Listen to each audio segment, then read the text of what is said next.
Hello everyone. In this lecture we discuss about data integration, that is the part of data pre-processing.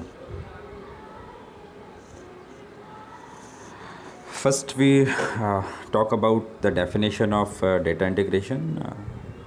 It combines data from multiple sources into a coherent data store. मतलब कि जब हम data cleaning कर चुके होते हैं, after data cleaning multiple sources से प्राप्त डेटा को कंबाइन कर डेटा वेयरहाउस में स्टोर किया जाता है।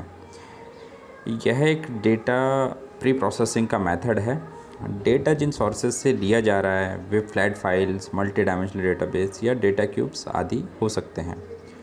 फॉर एग्जांपल डिफरेंट कंपनीज़ को ले लीजिए, लाइक कंपनी ए, कंपनी बी और कंपनी सी। अब इनके डेटा को कॉमन प्लेटफॉर्म पर स्टोर करना है।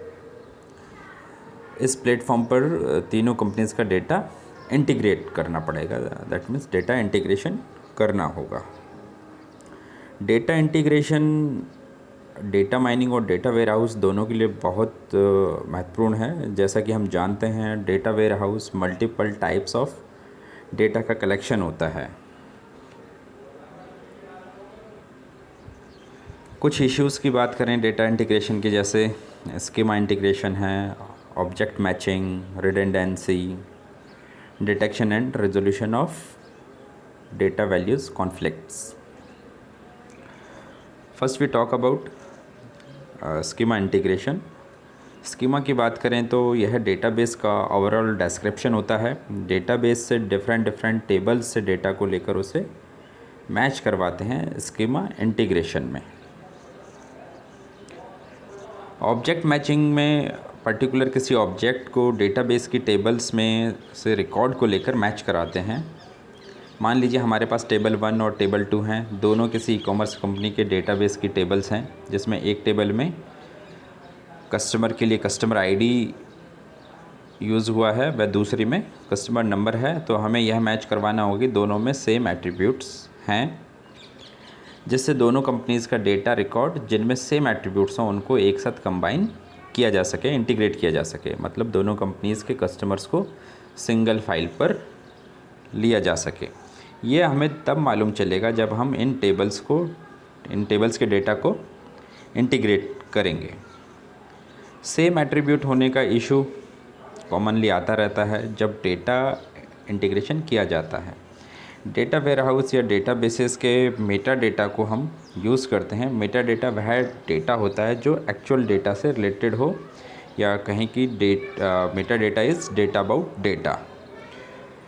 मेटा डेटा हमें डेटा के बारे में बताता है, मतलब कि उससे रिलेटेड इंफॉर्मेशन प्रोवाइड करवाता है।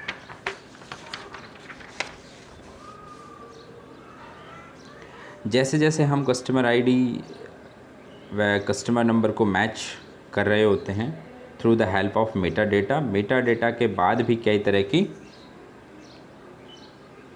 रिडंडेंसी या इनकंसिस्टेंसी को बढ़ाते हैं। डेटाबेस में उनका भी इम्पोर्टेंट रोल रहता है। रिडंडेंसी की बात करें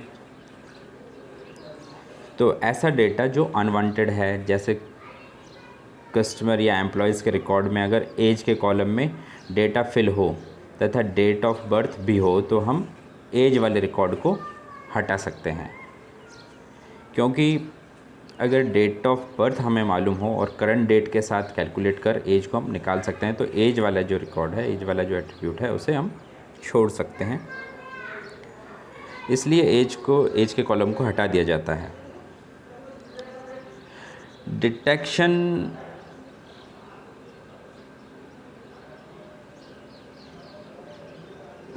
detection and resolution of data values conflicts. मान लीजिए डेटाबेस की कोई दो टेबल्स सेम काइंड के डेटा को शो या रिप्रेजेंट करने के लिए डिफरेंट वैल्यूज़ का यूज़ कर रही हूँ। जैसे कंपनी ए किसी पर्टिकुलर प्रोडक्ट की प्राइस रुपीज़ में, वहीं दूसरी कंपनी बी उसी पर्टिकुलर प्रोडक्ट की प्राइस को डॉलर में शो कर रही हो।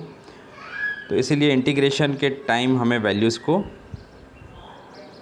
करेक्टली मॉडिफाई करना पड़ेगा। इंटीग्रेशन को समझने के लिए हम कोरिलेशन एनालिसिस की हेल्प लेते हैं थ्रू ए फार्मूला। जिसमें हमने दो एट्रीब्यूट ए और बी लिए हुए हैं। इस फार्मूला से हमें पता चल जाएगा कि एट्रीब्यूट एक दूसरे से कोरिलेटेड हैं या नहीं हैं।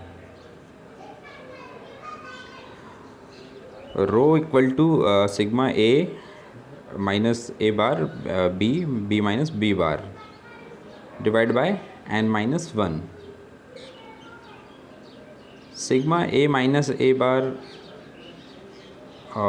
बी माइनस बी बार, और यहाँ पे जो स्टैंडर्ड डेविएशन ऑफ ए और स्टैंडर्ड डेविएशन ऑफ बी भी है एन माइनस ए के साथ में N minus one, and standard deviation of A and standard deviation of B. A and B are attributes and A bar और B bar are mean values. N यहाँ denote कर रहा है नंबर ऑफ़ वैल्यूज़ को जो system की values हैं, और स्टैंडर्ड डेविएशन की बात करें तो यह हमें कैलकुलेट करना पड़ेगा through this attributes A and B। इस फार्मूला की हेल्प से हम कोरिलेशन एनालिसिस को निकालेंगे। अब अगर इसका मतलब कि कोरिलेशन एनालिसिस की वैल्यूज़ अगर पॉजिटिव आती है यानी कि ग्रेटर देन ज़ीरो आती है तो हम इसे कहेंगे कि पॉजिटिव कोरिलेटेड एट्रीब्यूट्स हैं। मतलब एट्रीब्यूट्स कि हमारे जो एट्रीब्यूट्स हैं वो ए एंड बी दोनों एक दूसरे से पॉजिटिवली कोरिलेटेड हैं। यदि ए या बी दोनों में से किसी की एक की वैल्यू को हम बढ़ाएंगे तो दूसरे की वैल्यू भी बढ़ जाएगी। सपोज़ अगर कोरिलेशन एनालिसिस की वैल्यू ज़ीरो आई तो इसका मतलब है कि no correlations between A and B. A और बी दोनों इंडिपेंडेंट वेरिएबल्स हैं तथा इनके बीच में कोई भी कोरिलेशन नहीं है। They are tightly coupled attributes and interdependent to each other. अब अगर कोरिलेशन एनालिसिस की वैल्यू अगर लेस देन ज़ीरो मतलब कि नेगेटिव आई तो ए और बी नेगेटिवली कोरिलेटेड एट्रीब्यूट्स होंगे।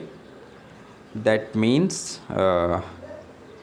if decrease the value of A then value of B attribute automatically decreased because they are opposite to each other. Positive value आने पर ही कहा जा सकता है कि attribute are correlated to each other.